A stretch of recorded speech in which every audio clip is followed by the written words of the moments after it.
오늘이 뭐 오늘 출입극장이야. 내가 좋아하는 거야, 출입극장. 뭐야? 뭐지? 죄수 경찰? 죄수는 경찰. 근데 왜 같다고 써 있는 건 뭐죠? 보통 뭐 좋아하는 것도 아니고. 경찰. 죄수가 경찰이 같다. 공통점? 경찰의 공통점? 이 숫자가 똑같다, 우리나라 지금 현재 범인 수랑 경찰 수가 똑같다? 오? 경찰과 네. 범죄자는 한 끗 차이다. 무슨 말이에요, 그거? 그런 거 아닐까요? 그냥 한 끗 차이예요. 이게 뭔 퀴즈지? 그놈이 그놈이다. 서로 같지 않은 거를 작성하셨던 거 아니에요? 같은 편이다. 아니죠. 같은 편이라니. 방송에 쓸 수 있는 걸로 해주세요. 이 방송을 경찰분들이 싫어하십니다. 더 이상 이야기하다 보면 지금 어디까지 갈지 모르겠네요. 오늘 출입극장 아닌가? 무슨 주제인 거예요?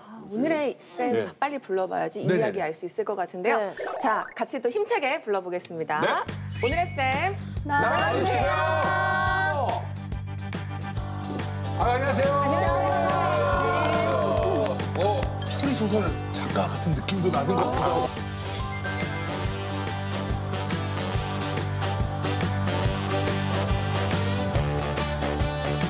네, 저는 지리학자고요. 김희재입니다. 지리학자. 아니, 이거 무슨 상관이 있죠, 그럼 이 그림이랑? 도둑과 경찰의 공통점은요. 둘 다 지리적 상상력의 달인이라는 거예요. 여기에 지리가 들어가요? 지리적 쫓겨야 되니까? 생각해 보세요. 네. 아무도 도둑에게 어디에 귀중품이 있는지를 가르쳐주지 않죠. 근데 스스로 연구를 해서 그런 귀중품들을 몰래 훔쳐내려면 네. 지리적 상상력이 탁월해야 되는 겁니다. 근데 이 범인을 검거하는 경찰은 그보다 더 높은 지리적 상상력의 수준을 갖고 있는 거죠. 맞네. 그렇죠. 그래서 범인이 어디 있을까요? 아주 작은 범죄 현장의 단서를 통해서 범인을 추적해서 이제 검거하는 정말 베테랑 형사, 뭐 경찰들을 보면 제가 지리학자지만 저보다 훨씬 더 지리적 상상력이 발달하신 분 아닌가 이제 이런 생각을 하게 되거든요. 지리가 여기에 갑자기 지리가 들어갈 줄이야. 근데 이제 지리적 상상력이 좀 낯서시죠? 네, 지리적 상상력. 예. 네. 저희는 딱히 뭘 훔친 적은 없어서. 네. 예, 뭐 누구 잡아본 적도 없고 그래가지고. 네. 그러니까 여러분 이게 약간 문학적 상상력하고는 조금 달라요. 그러니까 마음껏 뭐 상상의 나래를 펴라 뭐 이러잖아요. 근데 지리적 상상력은요. 구체적인 현실에 근거해서 사고하는 것이고 또 구체적인 경험에 근거해서 우리가 생각을 발전시키는 거거든요. 그러니까 완전 황당무계한 얘기를 하면 그건 지리적 상상력이 아니라고 볼 수 있습니다. 그러면 이제 내 삶을 바꾸고 또 국가의 운명까지 바꿀 수 있는 세계사도 완전히 뒤바꾼 그런 지리적 상상력의 사례들에 대해서 제가 오늘 말씀을 드리려고 합니다. 정말 큰 기대가 됩니다. 네. 지리하진 않을 것 같아서. 네. 지리하지 않을 것 같고. 부릉부릉하는 거야 지금. 부릉부릉해. 나도 준비한 거 다시 시작해야 돼요. 자, 좀 모질이어가지고 잘 부탁드리겠습니다.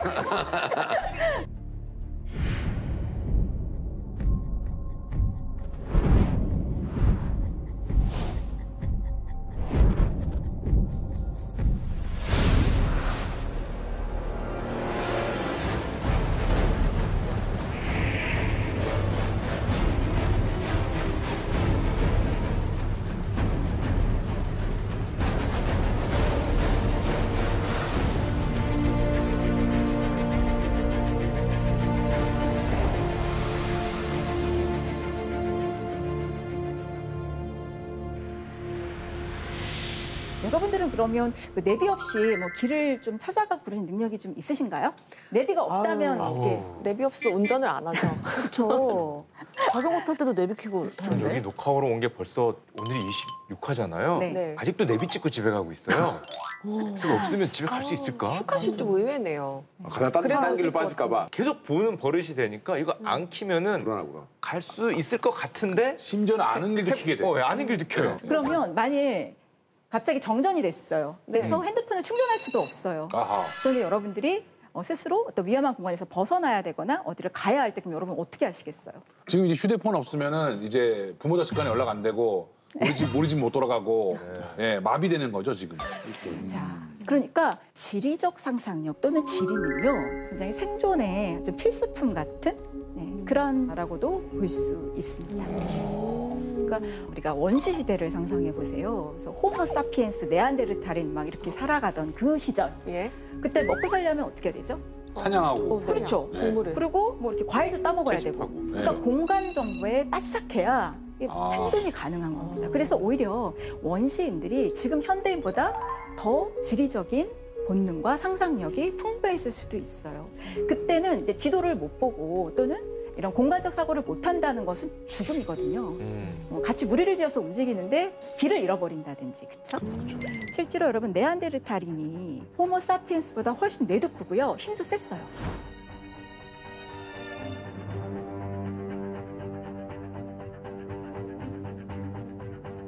그런데 멸종했죠. 최후의 승자는 호모 사피엔스. 여러분들이 다 호모 사피엔스의 후손이시잖아요.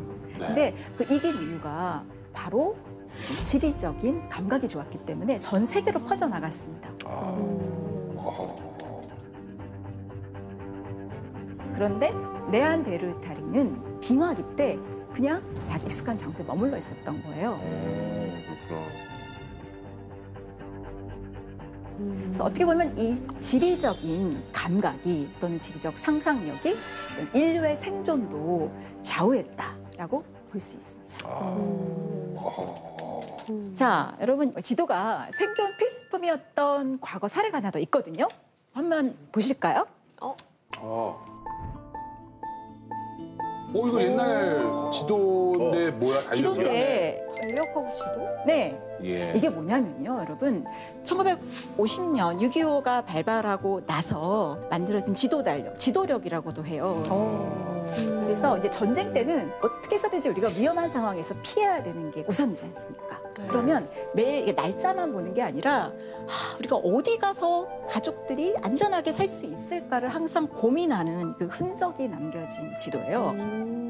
당시에 이 지도가 엄청 인기를 끌었습니다. 그야말로 생존 지도였던 거잖아요. 그렇죠.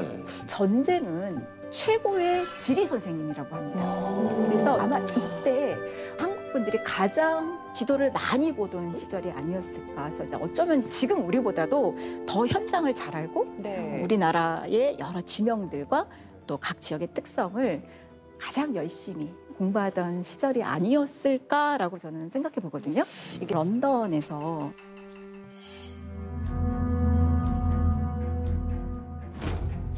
콜레라 환자가 급증하던 시기가 있었습니다. 19세기 중엽이었는데요. 네. 환자들이 죽어나가는 거예요, 갑자기.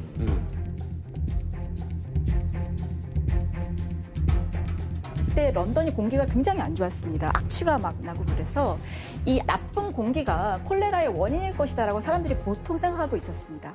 그런데 존 스노우라는 어떤 의사 선생님이 계셨어요. 이분은 콜레라의 원인은 나쁜 공기가 아닌 것 같다. 그래서 약간 셜록 홈즈처럼 지리적 상상력을 발휘해서 이분이 환자가 가장 많이 발생하는 지역에 용감하게 가셨어요. 그리고 환자의 그 위치를 지도에 하나씩 표시하기 시작하신 거예요. 여기 시커멓게 표시된 게 콜레라 환자를 이렇게 막대처럼 표시한 거거든요. 막대처럼. 예. 그리고 이분이 보니까 이게 뭔가 패턴을 보이는 거다. 환자가 집중적으로 발생하는 곳을 보니까 거기가 식수로 사용하는 펌프가 있는 곳이더라. 공기가 아니라. 네, 그래서 이게 수인성 전염병 같다. 물이 오염되면 그것이 콜레라를 발생시키는 것 같다라는 가설을 세우고요. 실제로 그 지역에 있는 그런 목사님과 협업을 해서 이 식수 펌프를 폐쇄합니다. 그러고 나니까 환자가 뚝 끊어지는 거예요. 네, 그래서 현대 역학의 시작은 이 한 장의 지도로부터 비롯됐습니다. 여기다 지도에다가 표시할 생각을 한 것 자체가 상상력을 발휘한 거잖아요. 그렇죠. 아주 작은 단서를 가지고 전염병이라는 큰 어떤 그 빅픽처를 그리신 거죠. 그러니까 그런 게 바로 지리적 상상력입니다. 와, 이렇게 들어보니까 그 존 스노우 그 박사님이 그 지역을 구한 얘기가 정말 지도가 생존의 필수품이었다는 게 와닿는 것 같아요. 자, 지리적 상상력은요. 가장 중요한 것은 이 지도. 내비게이션이 있는 시대인데 우리가 왜 지도를 읽어야 되는지에 대해서 제가 조금 더 들어가서 설명을 드리면 제가 요새 인터넷 댓글을 보니까 이제 지리학자로서 너무 흥미로운 댓글들이 달리더라고요. 자, 뒤에 화면 한번 보실까요?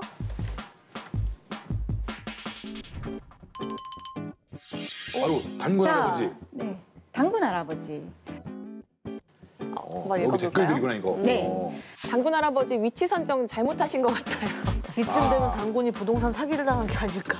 한국은 왜 중국, 일본, 미국 환장의 트라이앵글에 끼어 있을까? 단군 할아버지 터가 좋으시다면서요. 유민상 씨 직접 쓰신 거 아니에요? 이거? 아니에요. 왜 악플로 한번 해가지고. 아니 악플로라뇨. 아니, 그래서 막 당군 할아버지를 원망하시다가 또 막 태풍이 약간 살짝 비껴가면 너무 우리가 최적의 입지라면서 또 좋아하기도 하고 하시는데요.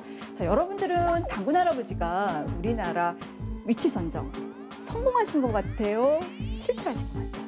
우리 솔직해집시다. 솔직히. 아, 저는 솔직해집시다. 솔직하게 저도 이거 요즘에 이제 듣고 나서 아는 건데 나는 어렸을 때부터 우리나라 사계절이 아름다운 사계절이 있다 이렇게 배웠는데 그거 안 좋은 거라고. 왜요? 네, 기본적으로 옷만 해도 굉장히 낭비가 심한 거고 그리고 한 계절로 착축되면 그 특정 농작물을 계속해서 수출하거나 뭐 이런 것도 좋고 네네. 그런데 사계절이 계속 바뀌니까 불편한 게 많다. 근데 유민상 씨는 사계절이 있으니까 그 다양한 음식을 먹는 거 아니겠어요? 가을에는 전어 뭐 이런 거. 전어요? 겨울에는 맞아, 봄에 쭈꾸미 먹고. 잠깐만 그러고 보니까 좀 그런 것도 아쉽는데. 다시 생각 좀 해보시고. 전 그래도 우리나라 너무 자원 없다는 얘기 진짜 많이 하잖아요. 우리나라 자원만 석유 있었으면. 안 나고. 그러니까요. 그래서 그래도 자원이 있는 북유럽 같은 곳에 갔다면 제 키가 또 평균 키가 될 수 있고 그런 나라에서는 나도 유럽, 미국 쪽으로 아메리카 쪽으로 가면은 평균 체형 돼요. 평범하게 살 수 있고. 포엑스라지 5엑스라지까지 가는 나라니까. 유스 스키니. 그러면 여러분 우리나라 위치를 보시면 어떠세요? 저는 위치는 마음에 드는데 네. 크기가 마음에 안 들어요. 그것도 이제 위치는 좋은데 크기만 이만했어도 조금 공감이 되네요. 근데 이제 여러분들처럼 우리나라 너무 좁아요. 뭐 맨날 뭐 중국 눈치 봐야 돼요. 뭐 힘들어요. 막 그런 불평불만이 많잖아요. 자, 그러면 제가 좀 새로운 지도를 좀 보여드릴 거거든요. 그래서 이 지도를 우리가 어떻게 해석하면 좋을까 한번 이제 다음 단계로 넘어가 보도록 하겠습니다. 네. 네. 굉장히 우리가 뭐- 어색한 지도네요. 네. 우리 이거 지금 뒤집어 놓은 건가요? 이거는 이제 거꾸로 보는 세계 지도잖아요. 하긴 뭐 저렇게 그림 보지 같아. 말라는 법은 없으니까. 그래서 이 지도를 가지고 성공하신 분이 계세요. 거꾸로 보는 지도로요? 네, 네. 성공하신 그래서 분이? 이분이 D 그룹의 이제 회장님이셨는데요.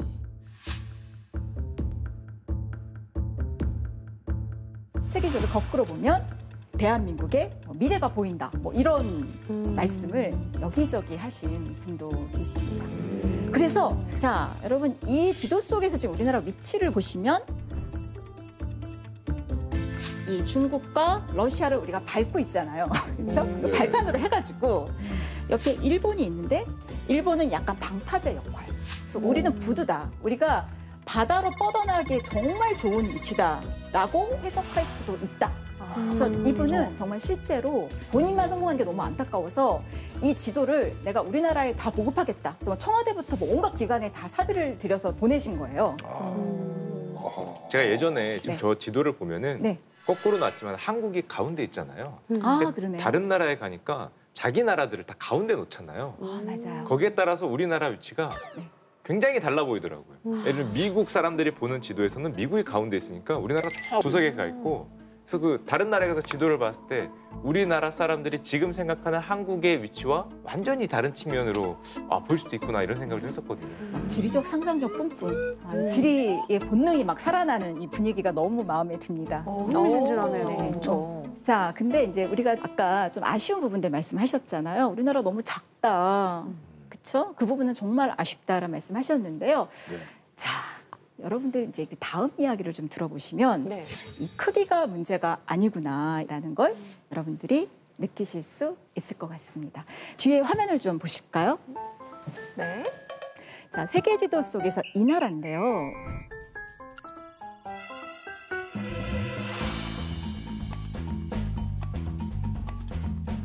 우리나라보다 살짝 작아요. 아, 우리보다 작아요? 작은데 것 유럽, 같은데요. 근대 대항해 시대를 연 나라입니다. 자, 이 나라 어딜까요? 한번 상상해 보세요. 대항해? 스페인? 오, 마음. 스페인 옆에 있는 나라. 스페인 옆이에요? 저거 어디 유럽이에요 저기가? 유럽이지. 여기 호! 호날두 형 나라 호날두의 고장.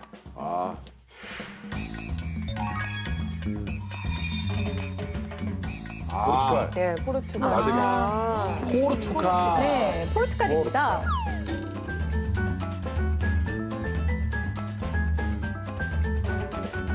남한 면적보다도 적은 나라입니다. 작구나 포르투갈. 근데 여러분 저 한번 위치 좀 보세요. 일단 위치가 유럽에서도 변방 중에 변방이에요.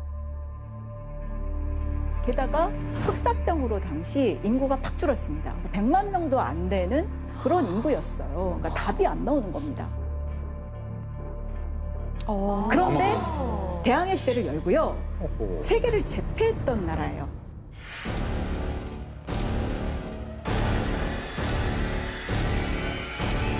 어떻게 세계를 제패했을까?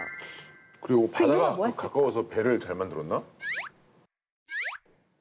바로 이 지도, 이 한 장의 정확한 지도로 전성기를 누리게 된 것입니다. 와. 이 엘리께 왕자라는 그런 분이 계셨어요.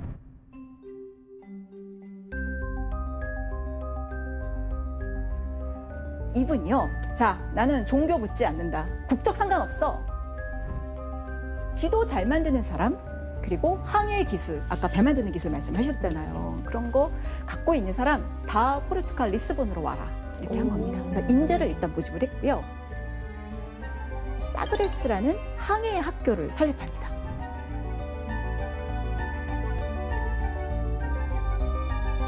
그리고 동방으로 가는 항로를 개척하기 위한 그런 여러 가지 기술들을 발전시킵니다. 그래서 자, 이렇게 작은 나라, 우리 남한보다도 작은 면적의 나라였는데 지도를 제작해서 전 세계로 나가게 되니까 이렇게 브라질도 갔고요. 그다음에 아프리카를 쭉 돌아서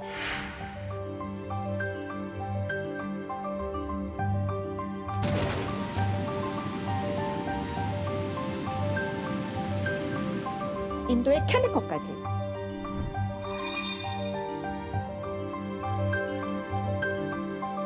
그래서 아니, 넘어갔는데요? 우리나라 거기까지? 쪽도 네. 온 거예요? 우리나라까지. 일본에 그렇죠. 조총 전해준 그게 포르투갈 아니었나요? 맞습니다. 그래서 이렇게 꼭 왔고. 슈카 씨. 총총총. 그래서 지도의 나비 효과죠. 그렇죠? 이 한 장의 정확한 지도가 이 세계사를 바꾼 겁니다. 요즘에 우리 반지의 제왕 그 반지를 찾기 위해서 그런 막 엄청난 여정을 가잖아요. 근데 골룸이 이 당시에 있었다면 반지가 아니라 지도를 찾아서 아마 그렇게 탐험을 하지 않았을까. 그렇죠. 네. 아, 그만큼 절대 반지 같은 절대 지도다. 절대 지도. 아, 훌륭한데요. 당시 여러분, 이 지도는 꽁꽁 숨겼습니다. 그리고 이 항해학교의 존재도 잘 알리지 않고요. 이거는 완전히 국가의 비밀 프로젝트였어요. 네. 그리고 이제 항해를 할 때 지도를 빌려줘요. 그리고 이제 항해를 갔다 돌아올 때 반드시 반납을 해야 됩니다. 그리고 만일 그 정교하고 정확한 지도가 외부에 유출되면 어떨까요? 오히려 그 라이벌이 역으로, 가져가면 역으로 이용해서. 네, 그럴 수도 있고 이 독점을 해야 되잖아요. 지금도 그렇지 않나요? 뭐 반도체 같은 그런 기술들을 다른 나라에 뺏기지 않기 위해서 우리가 인재 유출 안 되게 잘 관리하잖아요. 네. 그만큼 지도는 중요한 국가 기밀 문서였습니다. 그리고 만일 지도를 몰래 유출하죠. 네. 그러면 사형입니다. 왕의 명령으로 이제 사형을 당해야 돼요. 근데 여러분, 네. 포르투갈이 대항해 시대를 열 당시 그 초기의 지도가 포르투갈은 없고요. 이게 이탈리아에 남아 있습니다. 왜냐하면 항상 그렇잖아요. 뛰는 놈 위에 남는 놈 있죠. 그래서 이탈리아의 어떤 정치인이 스파이를 보냅니다. 그래서 이 스파이의 이름을 따서 이제 칸티노 지도라고 하고요.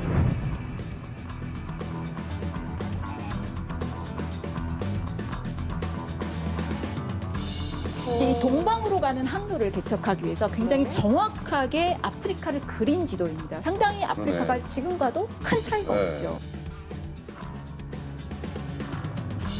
당시 이제 포르투갈이 얼마나 높은 수준의 지도 제작수를 보유하고 있었는지를 보여주는 그런 지도입니다. 역시 나쁜 일도 크게 해야 된다는 교훈을 얻게 됩니다. 이름을 이렇게 남기게 되네요. 진짜. 동방 어느 나라의 문익점 선생님과 굉장히 비슷한 느낌. 핵심은 뭐냐면요, 여러분. 네. 이 전성기가 오래 가지 못합니다. 왜 그렇다면 이 포르투갈의 전성기가 쭉 이어지지 못했을까요? 왜 꽃게만 걷지 못했을까요? 그 지도가 아까 전에 유출됐으니까 다른 나라들도 그거 보고 야 여기 이런 게 있더라 하고 더 큰 나라들이 더 많은 배로 더 많은 사람을 보내면 나중에 역전이 당한 게 아닐까. 네, 좋은 추리입니다. 네. 침략을 많이 유출. 당하지 않았을까요? 침략을 많이 당하거나 전쟁. 보다 더 근본적인 이유가 있습니다. 그거보다 더 큰 이유가 있다고요? 여러분 그런 말 들어보셨어요? 부자가 3대가 가기 어렵다. 사람도 그렇고 국가도 그렇고요. 참 3대가 이어서 부를 유지하기가 참 어려운 것 같아요. 왜냐하면 아까 제가 그 애니크 왕자 말씀드렸잖아요. 네. 유럽에서도 최약체 국가였어요. 그래서 열심히 인재를 끌어모으고 지도를 만들어서 좀 잘 살게 됐지 않습니까? 이제 그런데 그 헝그리 정신이 계속 유지가 안 되는 거예요. 네, 그래서 조금 더 이제 느슨해지고 이제 개척자 정신 잃어버리고 이제 좀 보수적인 생각을 하고 뭐 종교 재판을 열어가지고 당시 지도 제작자 중에 유대인과 이슬람 교도들이 많았거든요. 그래서 그런 사람들을 다 쫓아내고 이렇다 보니까 인재들이 유출되기 시작하는 겁니다.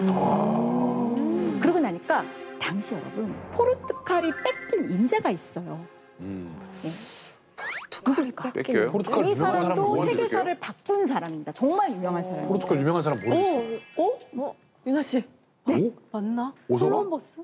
맞습니다. 네. 나 마르코 미국 사람 폴로라고 아니에요? 그러는데? 아니에요. 저 호날두밖에 콜럼버스가요. 생각이 안 미국 나요. 사람이라고. 콜럼버스 원래 미국 국적은 발견한 어딘 줄 사람. 아세요? 그러면 윤 씨. 발견한 사람인가요? 네. 콜럼버스가 원래는요. 네. 이탈리아 제네바가 고향입니다. 그래, 사람이구나. 포르투갈 사람이라고 들어봤는데. 그런데 이제 이탈리아가 당시는 이제 무역의 중심지고 그러니까 이제 중심지니까 이제 뭐 새로운 항로 개척 이런 데 관심이 없죠. 그래서 처음에는 이제 포르투갈 왕에게 나 동방 원정 갈 테니까 나 목숨을 걸고 갈 테니까 지원 좀 해주십시오 해요. 그런데 애니크 왕자의 그 개척자 정신이 이제 퇴색돼 가는 상황에서 왕이 우리 아프리카 가기도 바빠. 딱 무시. 그래서 여기에 굴하지 않고 뭐 프랑스 왕실에도 또 청원을 넣어보고 영국에도 청원을 넣어보고 또 최선을 다해요. 근데 그래도 안 되니까 스페인에 가서 청원을 해볼 거야라고 결심을 합니다. 여왕에게 이제 그 자신의 프로젝트에 대해서 이야기를 하는 거죠. 근데 그때 이제 장면을 담은 이제 사진은 없지만 그림이 있어요.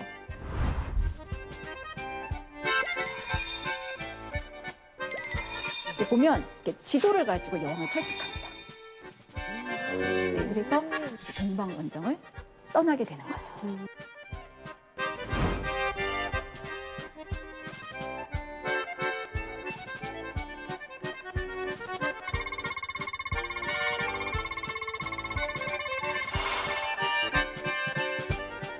제가 이렇게 세계사를 지리학자의 관점에서 보면 당시 최신식의 가장 정확한 지도를 제작할 수 있었던 지도 선진국이 국운을 상승시킬 수 있었고 또 세계를 제패할 수 있었습니다.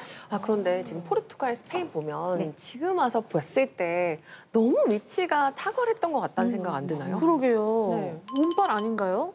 그렇다면 조금 더 안 좋은 환경인데 조금 더 센 지리적 상상력을 발휘해서 잘된 나라 사례로 좀 들어드리면 여러분들이 좀 지적 상상력의 힘을 믿지 않으실까 이런 생각이 안 드는데요. 좋은데. 자, 한번 그런 나라가 어딘지 뒤에 화면 한번 보실까요? 네.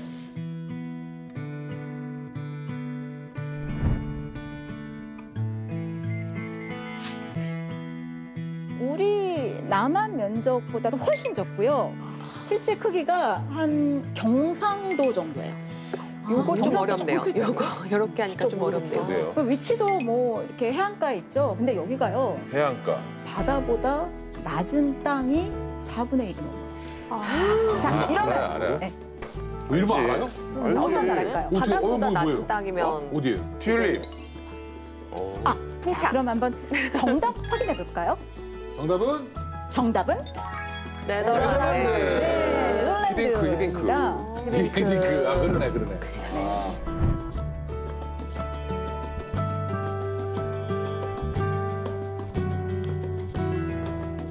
근데 여러분 그러니까 포르투갈도 그랬지만 스페인도 이제 좀 잘 살게 되니까 이제 좀 마음이 바뀐 거예요. 그래서 이제 그런 국적이 다르거나 이런 사람들 좀 탄압하기 시작했습니다. 그래서 이런 창의적인 인재들이 자유를 찾아서 이주를 해요. 그 나라가 바로 네덜란드 쪽이었어요. 그때는 사실은 네덜란드라는 나라 자체가 이름이 없었습니다. 그냥 스페인의 식민지, 약간 그런, 그래서 여러 주들이 이렇게 모여 있는 그런 상황이었고, 자꾸 뭐 배나라 감나라 이렇게 간섭하니까 너무 싫은 거예요. 네덜란드 그래서 사람들이. 네덜란드인가 보다. 네. 그래서 너덜너덜해졌다고.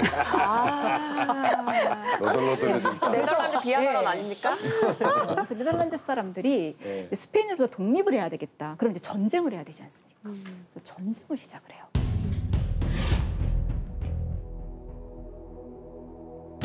그래서 80년 독립전쟁을 해요. 80년이요? 근데 제가 아까 말씀드렸죠. 최고의 지리 선생님이 뭐라 그랬어요, 제가? 전쟁. 전쟁. 네, 전쟁을 하면 통치자건 국민들이건 병사든 뭘 봐야 돼요? 지도를 봐야 돼요. 내가 80년 지도를 본 거예요. 와. 뿐만 아니라 이들은 거기서 이제 한 단계 더 넘어갑니다. 스페인이나 아까 포르투갈은 이제 왕실에서 지원을 해서 소수가 이제 지도를 독점하고 부를 창출했잖아요. 근데 네덜란드 좀 달라요. 이게 시민들이 모여서 상인들이 모여서 만든 이런 조직이잖아요, 나라잖아요. 그러니까 이제 십시일반으로 이제 국민들이 성금을 모아가지고 지도를 제작합니다. 그리고 이제 주식회사도 만들어요. 그래서 최초의 주식회사가 네덜란드에서 1602년에 만들어지고요.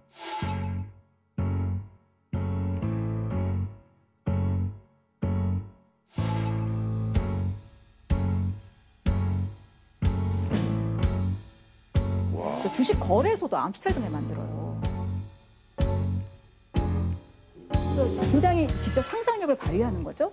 만일 정말 좋은 위치고 이렇게 뭐 편안하고 그랬다면 이제 그런 새로운 제도를 만들거나 그런 새로운 시도를 하지 않았을 겁니다. 그래서 세계 지도를 정확하게 그려요. 네, 그래서 돈 될 만한 곳들이 있는 지도를 아주 정확하게 그려서 그 지도를 다 공유해요.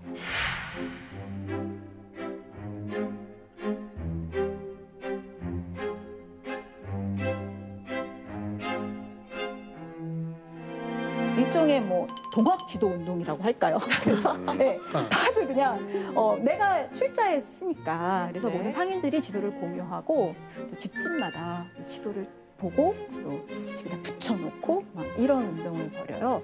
근데 여러분 안 믿기시죠? 그래서 제가 여러분들께 여러분 믿으실 수 있게 제가 증거를 보여드리겠습니다. 자, 한번 여러분 이 그림 한번 보시겠어요? 증거요? 네, 이거 뭐죠?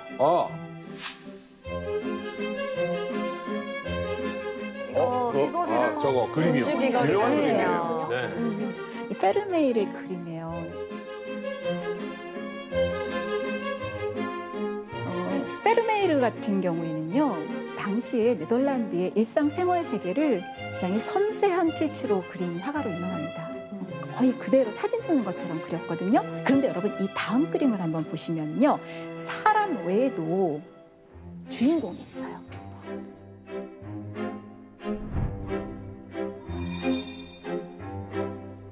지도가 있습니다. 지도예요, 저게? 네, 그래서 페르메르의 그림을 보면 지도가 빠지지 않고 등장해요.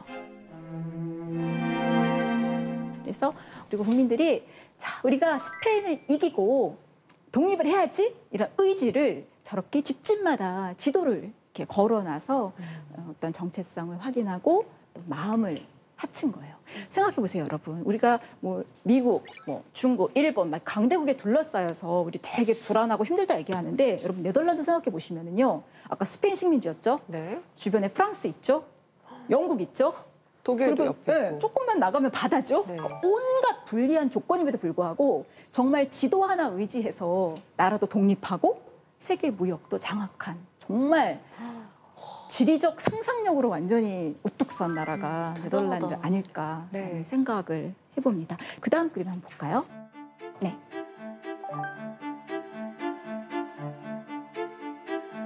이거는 이제 천문학자. 네, 그래서 천문학자고요. 그다음에 세트로 그린 그림인데요. 여러분 저 옆에 있는 사람 누굴까요? 자기 자신. 은 아니고요. 그림의 사 아니에요? 자, 저 사람은 지리학자를 그린 겁니다. 그리고 여러분 저기 그 파란색 물감 보이세요? 네.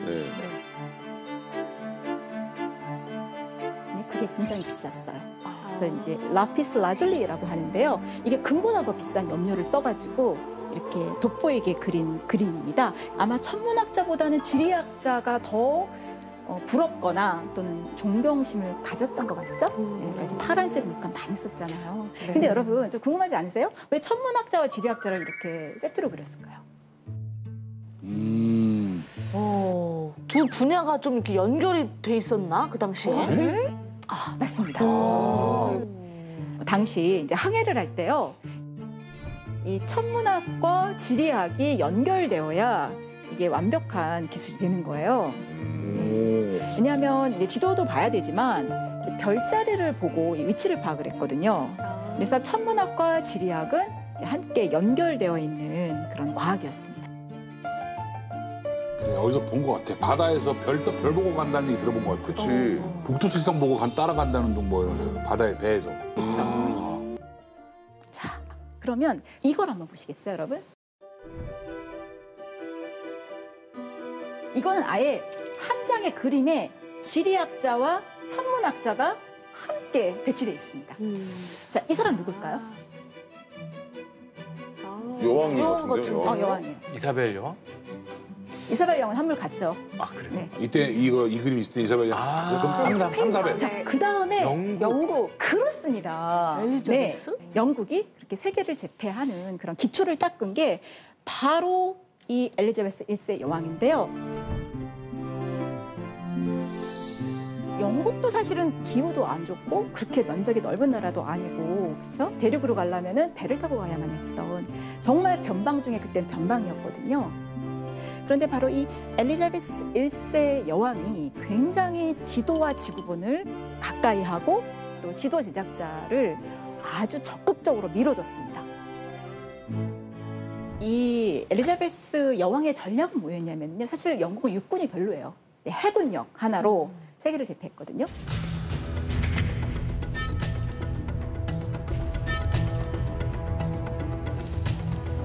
이 엘리자베스 여왕이 바다를 정복하는 데 있어서 지도를 만드는 데 있어서 천문학과 지리학이 동시에 가야 이게 튼튼한 기초가 된다는 거를 간파했던 겁니다. 그래서 여러분 이제 앞으로 이렇게 보시면 아 지도자가 되게 지리를 강조하는 지도자구나. 그럼 아 이 나라 좀 국은 좀 피겠네 이렇게 여러분들이 생각하시면 될 것 같습니다. 쌤 근데 지금 말씀 들어보면 왜 지도가 그만큼 중요했고 또 절대 지도로 불렸는지는 알겠어요. 근데 사실 그때는 강대국끼리 소위 뭐 땅 따먹기 한 것처럼 서로 나눠갔던 시대였고 지금은 더 이상 발견될 땅이 없잖아요. 더 이상 나올 땅이 있을까요? 화성으로 가고 있던데요. 우주 밖으로 나가야지. 가야지. 여긴 없고. 지구엔 없는 것인가? 자, 지구엔 그러면 이제 없죠. 여러분 여기까지 오신 것 같아요. 인정, 그렇죠? 과거엔 중요했다. 인정, 그렇죠? 네네네. 여러분 다 이제 설득되셨죠? 네네. 지구가 중요하다는 거. 오케이. 자, 네.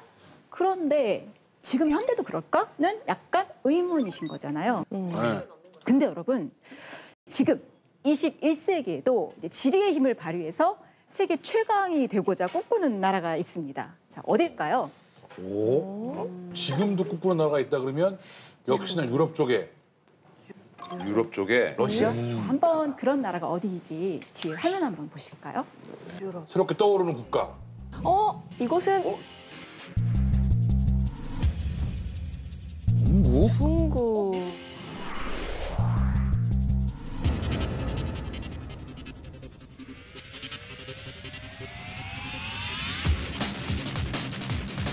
뭐야 이거 빨간색 파란색 뭐지 저거?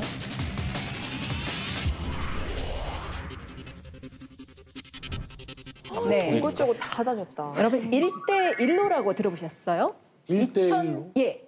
One Belt, One Road. 그래서 하나의 띠, 벨트, 그리고 하나의 길, One Road. One Belt, One Road라고 하는데요. 바로 이 실크로드 경제 벨트를 다시 만들겠다는 어떤 중국의 야욕이 담긴 그런 정책이에요.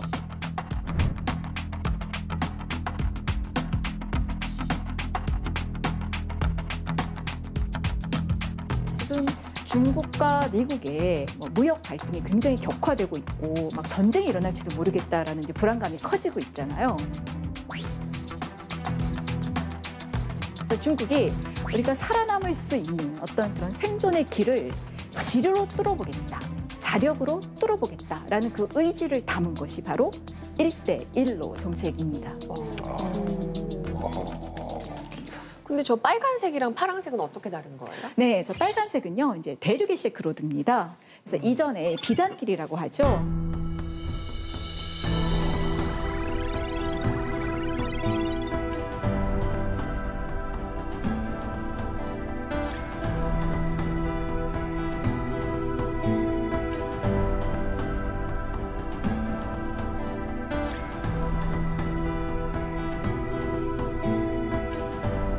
중국과 서양이 연결되던 그 루트를 복원하겠다라는 의미고요. 저 밑에 있는 것은 명나라 때 정화라는 환관이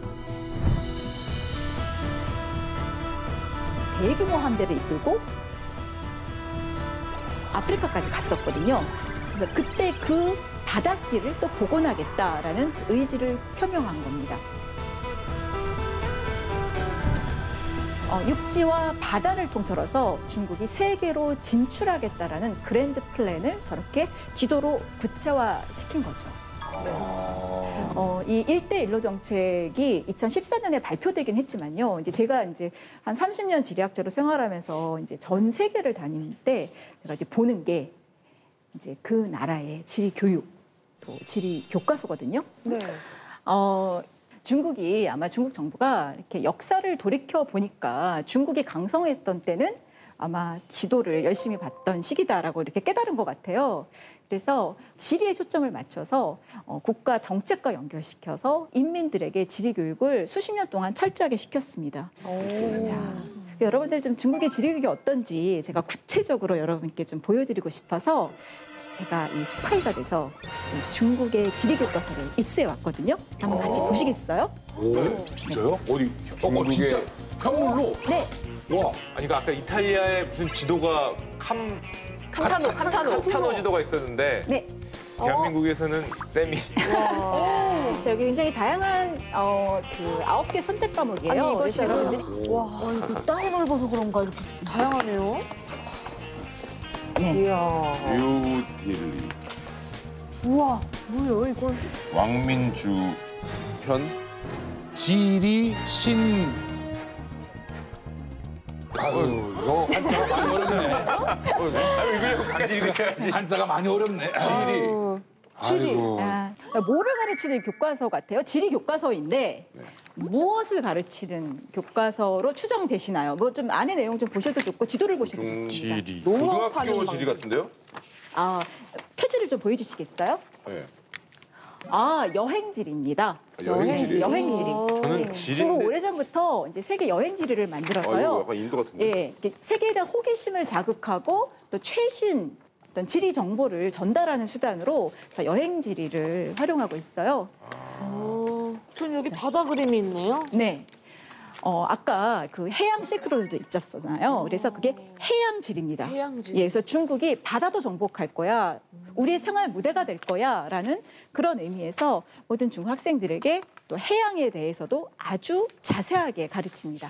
저는 지리인데 네. 첫 장이 왜 우주가 나오나요? 네, 아까 말씀드렸듯이 우주지리? 네, 우주적 지리. 지구와 우주에서 우주지리 내용을 지리에서 가르칩니다. 네, 그냥 과학으로만 가르치는 것이 아니라 우리 중국 사람들의 생활 영역이 될 거야라는 어떤 선언적 의미도 담겨 있는 거죠. 자, 그다음에 네, 역시 아까 그 천문과 지리가 연결되어 있다라는 말씀 드렸는데 바로 그렇게 실천한 교과서가 바로 중국의 지리 교과서입니다. 그러니까 천문도 지금 들어가고요, 또 문화, 그렇죠? 여행도 들어가고요. 저는 막 GPS 나오고 막 그럽니다. 그래요? 근데 앞에 한자를 내가 드디어 읽었어. 그래서 네.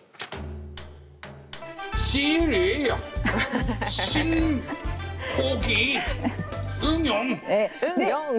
옳지, 맞아요. 그래서 지리 정보 기술 응용, 그래서 Geographical Information System (GIS라고) 하는데요. 이게 또 굉장히 파워풀한 과목입니다. 왜냐하면 여러분 빅데이터 들어보셨죠? 네. 자율주행차 들어보셨죠? 그럼요. 요즘 너무너무 그렇죠? 핫하죠. 네. 그리고 이게 다 공간 정보와 관련된 그런 첨단 산업의 기초가 되는 그런 지리 정보를 어떻게 처리하고 또 현실에서 활용할 것인가를 가르쳐주는 과목이 고등학교에 있는 겁니다. 전부 그러니까 컴퓨터 이미 관련해서 앞서 있더라고요. 있는 거죠. 아니 이거 보면 연도도 지금 2005년 이렇게 나오는데 그러면 이미 십몇 년 전에 저런 과목이 있었다는 거잖아요. 예, 맞습니다. 그러니까 중국은 이미 다 계획이 있었던 겁니다. 그래서 역사보다는 이제 지리를 강조해서 중국을 하나로 통합시키고 또 세계로 진출하겠다라는 그런 어떤 의욕을 지리 교육을 통해서 이렇게 하고 있는 것 같습니다. 그래서 1대1로가 바로 그 비전을 구체화한 그런 외교 정책이고 또 지리 교육이 힘이 되고 있는 거죠. 예. 근데 좀 염려되는 측면도 있어요. 왜냐하면 여러분 역사 왜곡 뭐 들어보셨잖아요. 근데 그게 사실은 지도 왜곡, 지리 왜곡입니다. 그래서 막 고구려가 자기네 땅이라고 우긴다든지 막 이런 것들이 중국 교과서에서 보여요. 그래서 참 우리나라 정신 차려야 되겠다. 지금 중국은 이렇게 계속 발전하는데 그래서 상당히 답답하고 좀 안타깝고 네, 그런 마음입니다. 사실은 저희가 학생 때는 지리가 정말 재미없는 과목 중에 하나였는데 네, 재밌었던 과목이 있었습니까, 형님? 그것도 궁금하긴 한데. 날카로운 질문이네요. 내가 수포지포라고 예. 아유, 수학 보기, 지리 보기. 지리 보기. 그렇다고 영어를 보기 안 하죠. 제가 사실 공부를 좀 그래도 재밌어 하긴 했었는데 지리는 항상 초단기 기억하는 그런 과목이었어요. 줄거서 보면 무조건 외워야 완전 되고 거의 역사랑 비슷하게 해요. 거의 평야 이름, 강 이름 같은 거 살까보도에서 초등학교 때 배웠던 것 정도만 기억에 남지 지리를 뭐 정말 재밌게 배우거나 우리 보미 씨 때도 보시는 좀 학교 때 재밌었으면 얼마나 좋았을까? 그런 생각이 좀 들긴 하네요. 그러니까요. 나는 세계지리 하면 아직도 기억나는 게 와, 세계지리 맞아. 네, 세계지리 시간이었는데 정말 싫어했어요. 왜냐면 선생님이 졸거나 이러다 걸리면 맥주병 따기 요거로 꼭 하는데 그 파래져가지고 야 끝나고 나면 애들이 야 너 세계지리 시간이었구나 꼭 그 기억나는 거 그거 하나예요. 아니 근데 지리에 대한 지리를 그래도 코로 기억이 배우셨네요. 있으시네요. 근데 젊은 봤다는 기억이 분들 있습니다. 유나 씨는 지리를 배운 기억이 나세요? 저는 지리 과목이 있었는지 잘 기억도 안 나요. 사실. 맞아요. 약간 나이가 있는 세대는 그래도 지리라는 과목을 그래도 들어는 보고 뭐 재미없었다라는 기억이라도 있는데 지금 20, 30대는요. 지리라는 과목을 들어보지도 못한 사람들이 너무 없어요? 많아요. 네, 국가교육과정에서 지리가 사라졌어요. 야 이거 지리네. 아니 고등학교 없어져 버렸네 이게 지리네. 기다리고 계시는 30분 이상 기다렸습니다. 근데 이제 지금 10대, 20대, 30대 젊은 우리나라 사람들이요. 세계 지도를 전혀 모르고 되게 지리 문맹이 굉장히 많아지고 있습니다. 네, 맞아요. 저희 그 아들들도 네. 잘 모르더라고요. 지리 같은 거. 정말 우리 뭐 평야, 무슨 산맥 뭐 이런 거 알아? 막 그 한국 지리 있잖아요. 평야는 이종혁 씨도 모르실 것 같은. 저 알죠. 호남 평야, 난 몰라. 태백산맥, 소백산맥 이렇게 막 있는 거. 이야. 녹새바람, 평야는 동영상. 주로 호남평야만 나오는 경향인데요. 네? 호남 평야 말고 또 뭐 무슨 또 평야 또 아시는 거 있으세요? 모르겠어요. 근데 제가 정말 안타까운 게 뭐냐면 우리나라는 그거를 뭐 문제라고도 생각 안 하고 외교관들이 막 실수도 해요. 발칸과 발틱을 헷갈려서 외교 문제가 되기도 하고요. 뭐 체코슬로바키아 없어졌는데 뭐 체코슬로바키아라고 얘기도 하고 우리 외교부 직원들이 옛날 자료를 보는 거죠. 업데이트가 안 되는 거예요. 이 지리 정보가 업데이트가 안 되니까 실수를 하는 거죠. 쌤 근데 체코슬로바키아가 언제 분할이 됐습니까? 몰라듣습니다. 체코 없어요? 체코가 뭐가 체코는 없어- 있잖아요. 뭐가 없어진 거예요? 따로 있지 않나? 그러니까 체코슬로바키아가요. 네. 원래는 두 민족이 합쳐져 있었는데 이제 체코와 슬로바키아로 나뉘었습니다. 지리 공부 너무 안 해가지고 이렇게 모르는 거야. 그러니까 이게요, 여러분, 이 지리 문맹이라는 것이 이게 우리 일상생활에서 얼마나 악영향을 끼치는지 몰라요. 우리 국가 경쟁력을 갉아먹고. 그리고 여러분들도 이제 세계 여러 나라 여행 옛날에 하시고 이러셨잖아요. 그럴 때 내가 위험에 처했을 때 지도를 잘 읽고 공무원적 의사결정을 잘해야 내가 안전을 지킬 수가 있는데 이 지리 정보가 업데이트가 안 되고 옛날 거를 보게 되면 더 위험해지는 거죠. 근데 여러분, 네. 우리나라가 지금과는 달리 세계 지도에 대해서 굉장히 관심이 높았던 시절이 있었습니다. 그때가 언제일까요? 88올림픽. 88올림픽? 네. 뭐 세계 각국이 우리나라 오니까. 네, 뭐 그럴 수 있는데 그보다 더 전식입니다. 88올림픽보다 전이라고요? 언제지? 훨씬 전. 저 월드컵이 답인 줄 해외 알았는데. 못 가던 시절. 6.25? 네, 아까 제가 6.25 이후에 한반도 지도 많이 봤다고 그랬잖아요. 예. 자, 60년대가 되면 세계 지도 열풍이 붑니다. 제가 그래서 왜지? 자료를 준비했습니다. 한번 보시겠어요? 왜 60년대요. 진짜. 뭐야?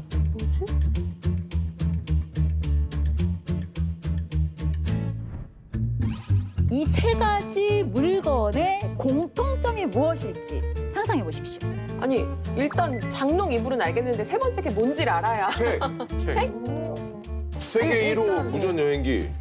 1호? 일주라고 형님 저게? 국내는 아니죠? 지금 저도 이게 해보고 잘못했나? 일주. 세계 일주. 옛날 분이라 그래도 한자가 척척 읽어지시네. 세계 일주 무전 여행기인데요. 중요한 무전 여행기라는 게 중요한 거지. 저분은 뭔가 군인도 아니고 저런 책이 있었나? 탐험관 거야. 뭐지 저게? 네, 한번 어떤 상황에서 저 세 가지 물건이 필요했을까 한번 생각해 보시면 좋겠어요. 이사 갈 때. 노숙할 때? 그야말로 상상력이 필요하네요. 국제결혼? 60년대입니다. 아, 무전 여행에서 국제 결혼하자. 좀 비슷합니다. 비슷해요? 네, 비슷해요. 네. 무한 여행에서 국제 결혼을 하자? 아, 결혼과 관련이 있습니다. 아, 혼수 뭐 이런 건가 보구나.